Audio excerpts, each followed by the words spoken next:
Welcome to the Chill Zone. Help us celebrate you. On the Chill Zone. It only happens when we see it's actually happening. Well, 1076 right here, 33 minutes down the hour of 3 p.m. It's Wednesday, the 17th of October.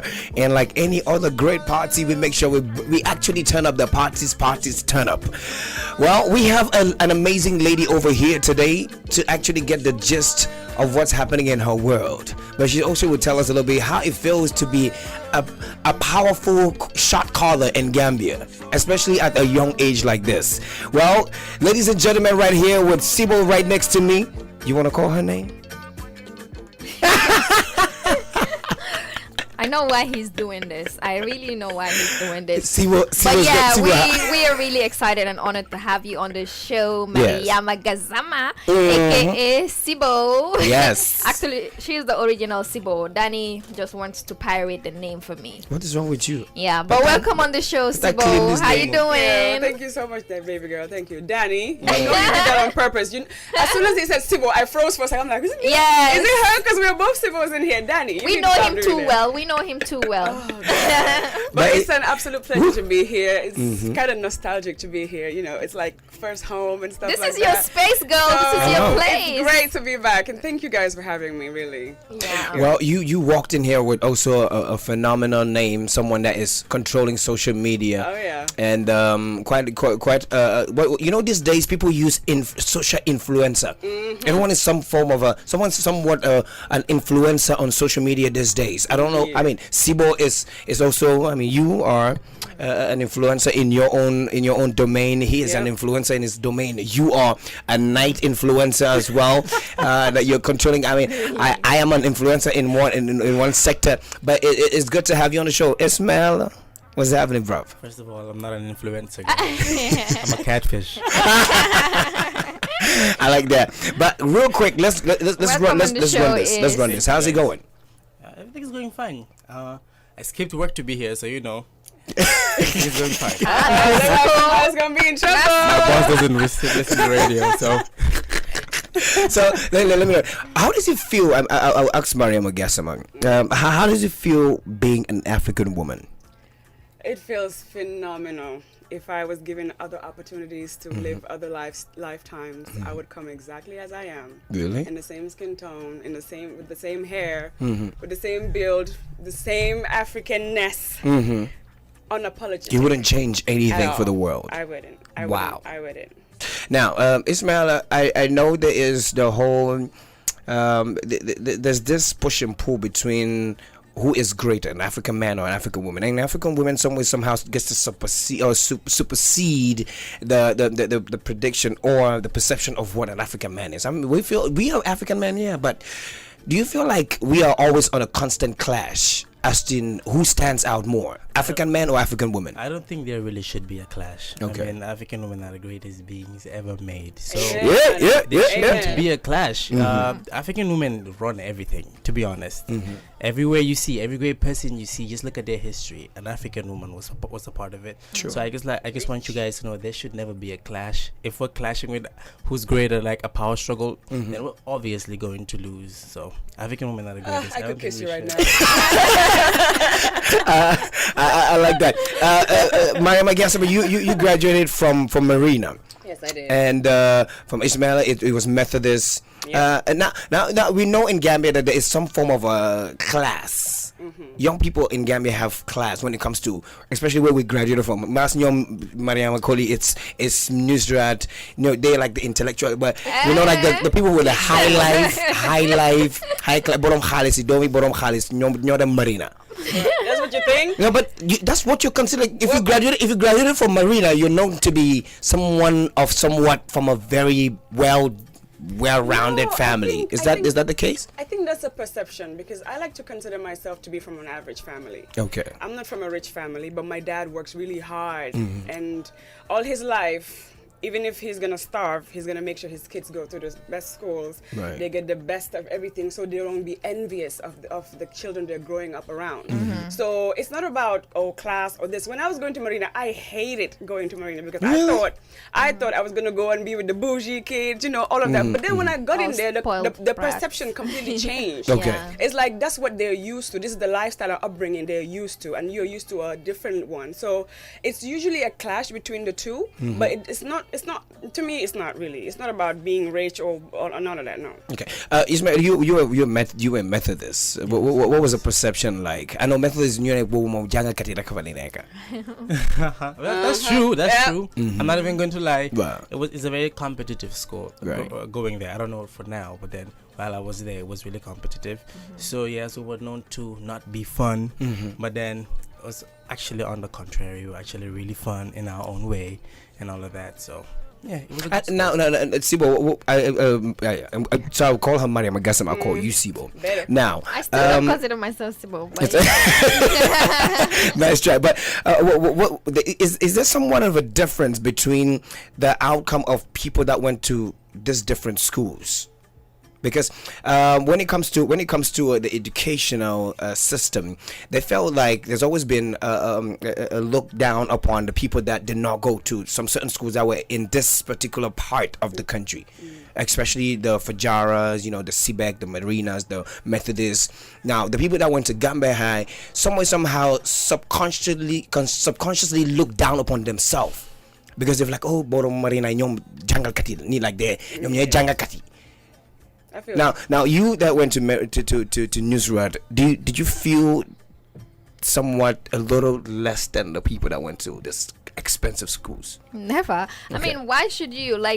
There shouldn't be any difference. We're all going to school for one main purpose, and that is to get education at its best quality and graduate with grades that will help you develop. So for me, I've never looked at it in that perspective. I mean, I had friends in Methodist, I had friends in Marian, I have friends everywhere that we will all be in our school uniforms and still do stuff together, either competitions or we are all in the same organizations, lend a hand, you name it. So there was never that kind of difference. But the problem used to be where we all come from. Right. Okay. Like you had people who come from Brikama, others came from the provinces and they're here to learn. So certain attitudes or certain upbringings were totally different. The way you would see a child from another background behave from you probably might be different. True. But at the end of the day, as you are growing, especially those of us who were very engaged with, peer health and other school activities, we make sure that students have self-confidence and believe in themselves. True. And that will make you comfortable wherever that you find yourself. And that is even generally with life.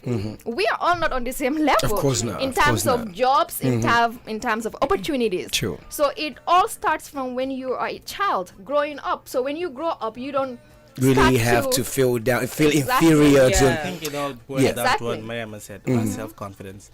I don't feel like anybody should look down upon themselves for going to a different school from somebody else. School is school. You're all going to school to learn. The same education that somebody is getting from a school where they're paying $30,000 is the same. Or you're paying $1,500. Yeah, exactly. So I don't think it all boils down to self-confidence and complex. If you feel like this person is better than me, that's how you're going to feel for the rest of your life. Exactly. So it just matters about about a social construct, how society tells people this is how you are or this is how this person is. It's really just how messed up society is. Okay, now I'm just going to we're still on the topic of education. This year, Stacks said 97% of the students that actually sat for the WAEC exam failed. 97% of them. That's catastrophical. Now, to all of you, what would you say to that? I mean, what has changed from our era or our time in school to this one, to the new age? Let me ask you this, man. Yes. What? I blame Facebook and WhatsApp. Okay. I'll be with that on him. Honest. During my time going to school, yes, we had Facebook, but then we were not so active on Facebook because not a lot of people were on Facebook at that time. Right. But now everybody is trying to be on Facebook, trying to show off who has the best dress or anything. I also blame prom because I have I do.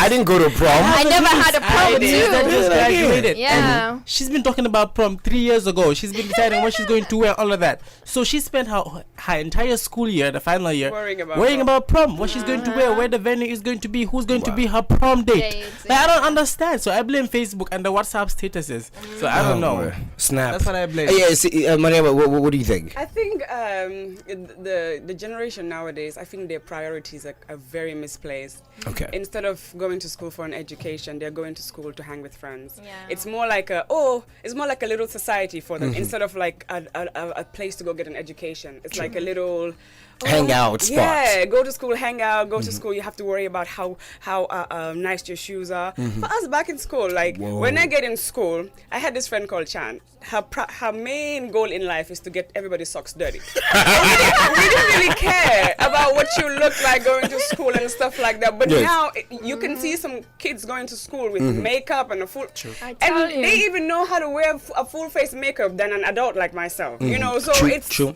I think their priorities are highly misplaced, and social media has a lot to play in that. Okay. Even though social media could be a good influencer, but I think they are focusing more on the bad of it than the good.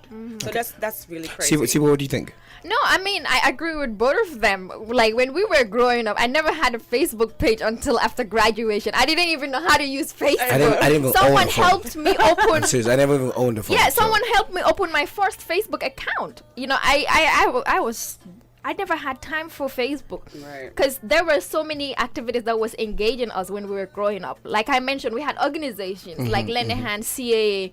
So this helped you to also boost your morals and also to help you with your academic standards. But now try to convince young people to go volunteer with organizations. They don't even have that time. Actually, they come there more focused on their phones, taking photos to upload on their status or on Facebook. Like, you know what's crazy? Nowadays, I don't even see kids walking around with novels like we used to. Yes! Like, I remember you, especially 2008, 2009. No, they do. But now, again, that's one of the plus sides of social media. They have ebooks now. Yeah. So no, I know a few kids that read from their phones. So I think they do. Even though yes, they're not bookworms like we were at that time. But then they do. I think some of them read. Yeah, but then that's basically it. And I also blame the I'm not like trying to blame, but also the educational system has really dropped. Yeah. We had a lot of discipline academically when we were growing up that these children are not. You know, the whole corporal punishment aspect of it, is it also advantageous to the to the educational or the educating of children? Like No. I've never been a firm believer of corporal punishment. No. I think nobody should hit anybody. That you shouldn't even hit your child. Rather than hitting somebody else's child. So no, I don't think there's a disadvantage. From experience, when I was in 3rd grade, I was barely old enough to remember anything. Right. But my whole childhood, I don't remember a lot of it, but I do remember this one time my teacher actually beat me on my hand until it split in two. Like, I had a cut. Wow. So instead of actually making me do what she wanted me to do, it made me fear her. So so it held me back from actually learning something. So that's like one of the biggest problems that comes with corporal punishment. And one of my other teachers, like, I realized when I was in high school that I wasn't so bad at math, but throughout my junior year and primary year, I was terrified because I had this teacher. He would pinch you in your underarm. And I'm one of those people. If you threaten me with like anything that's gonna harm me physically, I'm like, no, I'm not part of this. You know. So I was terrified of the guy and terrified of the subject. So I totally just stayed away from it. Throughout my junior year, I failed math. Yeah. Oh, I did not even sit at math, but grade 12. You know? No, I'm serious. I didn't even get an exam. failed math. Like, I did not. Like, it's like, yo, this is Did you know? But yes, I did not even. When I got in high school, I had a whole new different experience with my math teacher. He was much more tolerant. He wouldn't hit, he wouldn't cuss you out, and he was more patient. And then I actually realized, look, I'm not so bad at math after all. True. It was just my fear of the teacher hitting me, or the threat that he's gonna hit me, and the fact that I'm trying too hard. I'm putting so much energy and focus into it. You end up like missing the little things that could have like, helped you to actually made the grade for the subject. Like teachers here, okay, yes, you have the qualifications, you know what you're doing, but personality comes a lot with how you teach. Right. A lot of teachers do not have patience, and not every child is a fast learner. Some people learn at a slow pace. So it's up to you to listen. Same here as well, though. So it's up to you to listen to them and to cancel them. Teachers don't even talk. They just feel like, I'm imparting knowledge in you, you have to take it, and that's it. Sometimes people just can't take it quickly. Right. But then if you can't take it, bam, it's a slap on your face. Now, so, yeah. Let's talk a little bit more about school bullying. Now, bullying in school, especially when we're growing up and our peers, if you were bullied, is it okay, or let me ask you, is it okay for you to be bullied, to actually bully the person back, or to respond to the bullying, or to stand the bully? Well, confessions of a former bully, right? AKA me. Really? Yeah. You look too nice for that, I mean, I was a kid. Yes. I was a kid. Looking back, if I knew better, I Yes. really wouldn't have been like that. Aww. But it had a lot to do with how I was. I was a big girl growing up. So a lot of people would use that, and then they would low-key be mocking me. So I resorted to violence, or just cussing out, or just bullying someone, because it made me feel better. But that's because I was a child, and if I knew better, knowing what I know now, I wouldn't be doing that. So I think that no, it's a no. Okay. It's a total no. Ismail, what do you think? I think the school system here forces you to be a bully, because if you go to school in Gambia and you're quiet and you're shy, people bully you. So you get to a point where bully. So what you gotta do is you have to be a bully to survive. That's it. If somebody bullies you, you bully somebody else. That's how it is. So that people would know, oh no, you're not a wimpy kid. You're somebody that can stand firm. But that's it. But then obviously I think it should stop, because now the bullying is getting out of hand. Apparently there have a bunch of high school students that they've taken the bullying to social media now. Yeah, they have and like the Shade Room Gambia, and by high school groups, and all they do No way. Yep. Yes, and all they way. do What's is it talk called? about The Shade Room Gambia. And all they do is talk about other high school kids and stuff, and that's just really mean, because Hold on. it's The shade room I knew about was the one with DJ Academics and all of that. Yeah, We but have this our one, own version. we have. and then you'll be Wow. I have a lot surprised to to know learn. it was started by high school kids. Yep. Okay. Yes, now bullying is no longer physical. It's going on social I mean, I know media. there's a thing called cyberbullying, but I Yes. just didn't see it. Cyberbullying Here. in Gambia actually is growing very a lot fast. as a victim of Yes. cyberbullying. Yep. Yeah. Exactly. Yes. Yeah, it's growing very fast, and everybody might fall in as a target. If someone doesn't like you, it's easy to create a fake account here and start, using very bad images of that person just to destroy them. I mean, someone did that to me once. They say some Yeah. really nasty stuff on my photos and Yep. stuff. Yeah. So one needs to be very confident. Our parents need to teach their children how to be confident also, because we kind of depend on the teachers to do it alone. Of course not. It needs to start at home. I mean, if the teacher is posting pictures of himself the whole time, what are you teaching the children? Yeah, because I grew up also being very shy and quiet. I mean, I got bullied for simple things that were right. I mean, because I sound a little different. I went to school when I was already able to speak English. So different from other children who were there to learn fresh. They thought I was pretending to be like a tubab or something, like I come with all the accent. Ooh, why are you pretending like a tubab? So they would try to beat me down. So at some point I would not talk. I'll just be quiet, because I didn't know what to say then if I was not speaking like that, So at the end of the day, I had to put myself together, because I had a lot of little cousins who were dependent on me for being bullied. I had to stand up and defend them. So at the end of the day, I realized that most of the fights I got myself involved in were never my fights, but I was there to protect my little cousins, and that boosted my confidence for me to stand up for myself and other children who were around me.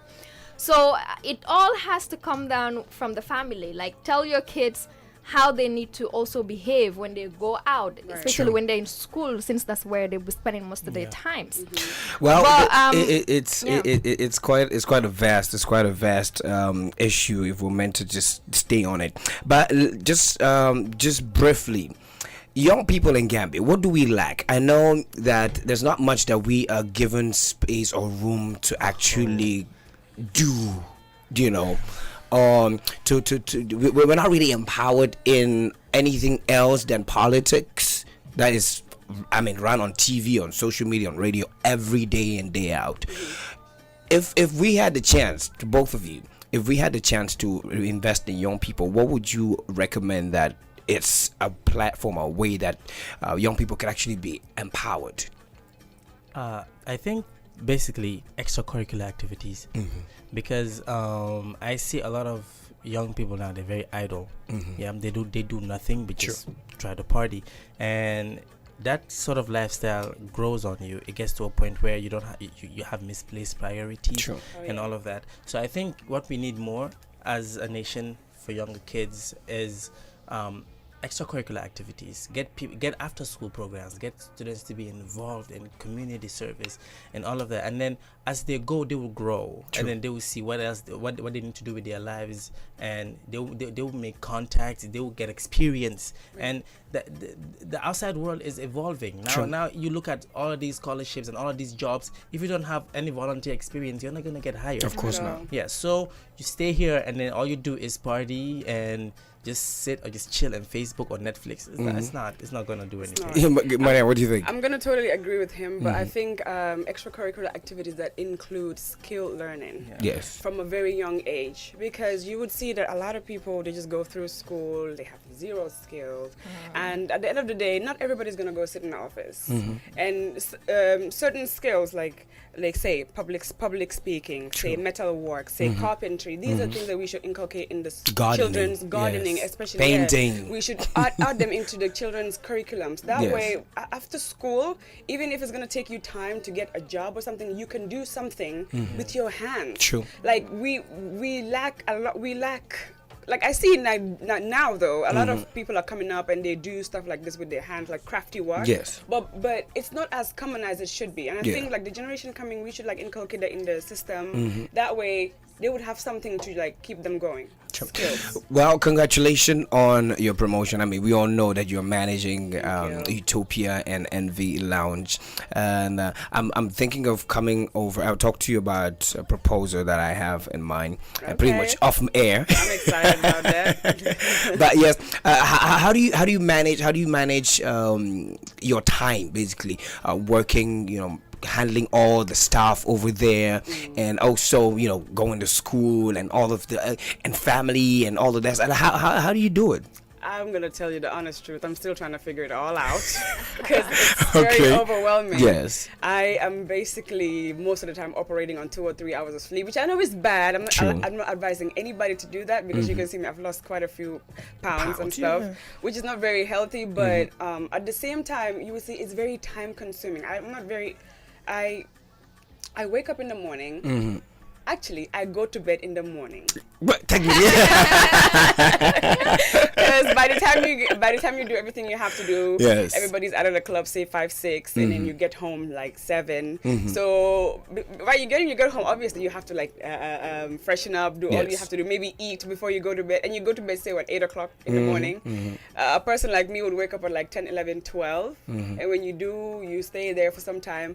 Back when Utopia was open, right now it's closed for renovation because another lady is taking over the lease. Right. Yeah. I have to go in at 1 p.m. So I'm basically there from 1 p.m. to like 6, 7 a.m. again.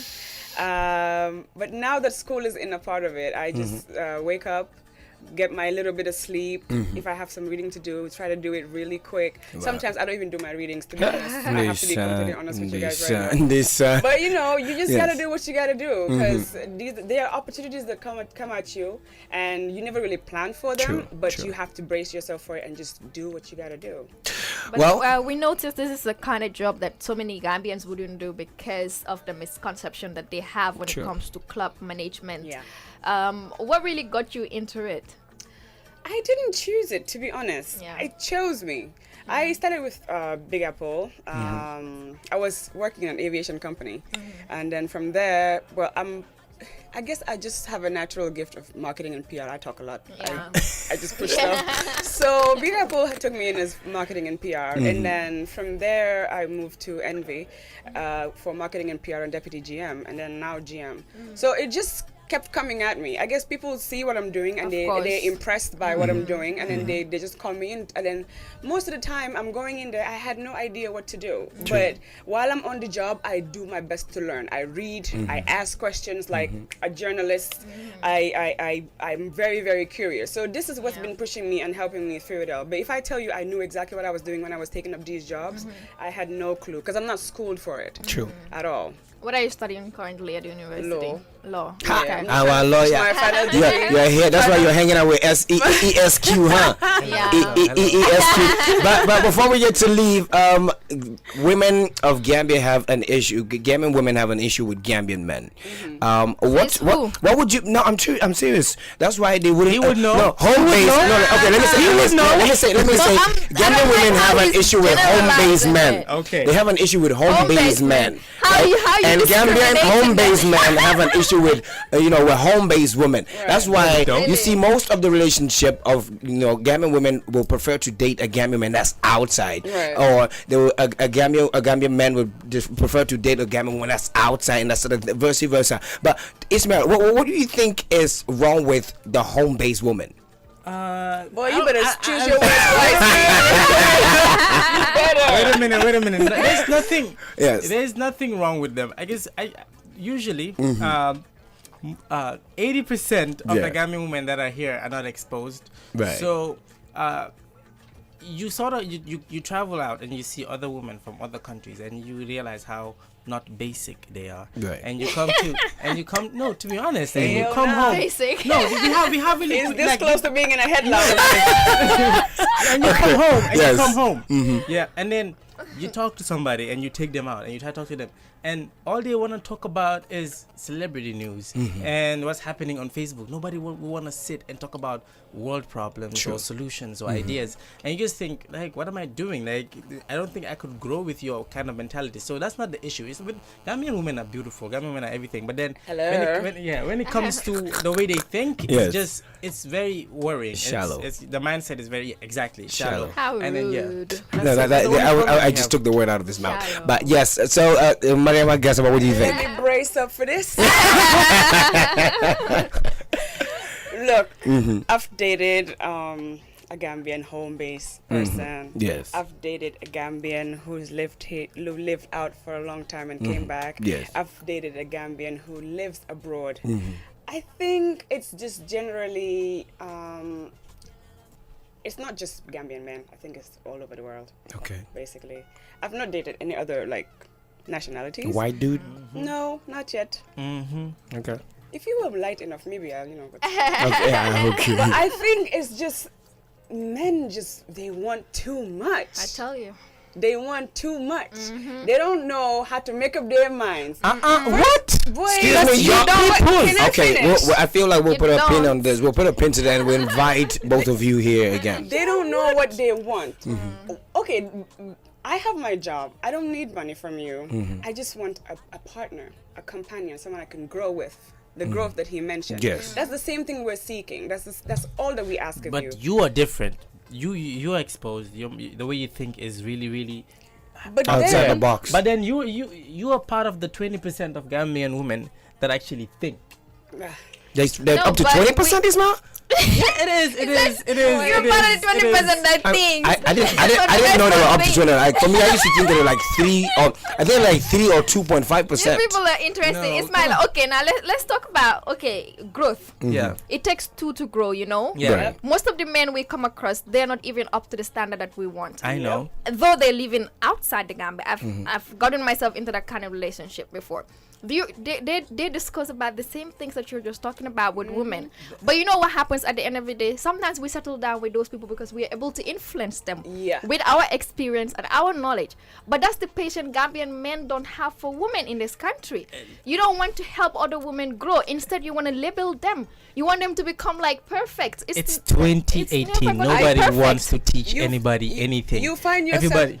you find yourself in a situation where by just opening your mouth, somebody's gonna hear you. Like, come on. No, that's the same for us. You open your mouth to talk to someone, and they will like, "Yo, okay, guys, thank you so much. We've come to the end of the show. Mr. Kara is here, but thank you so much for coming, Mariama and Ismaila. It was great having you. Amazing people. Keep doing what you do. It was amazing. We're really proud of you guys. We're proud of you as well. Thank you. You guys are doing a great job. But yes, the tunes are right here, exclusively brought to you by Africa with Danny and Mariama. Have a nice day. Please come over, my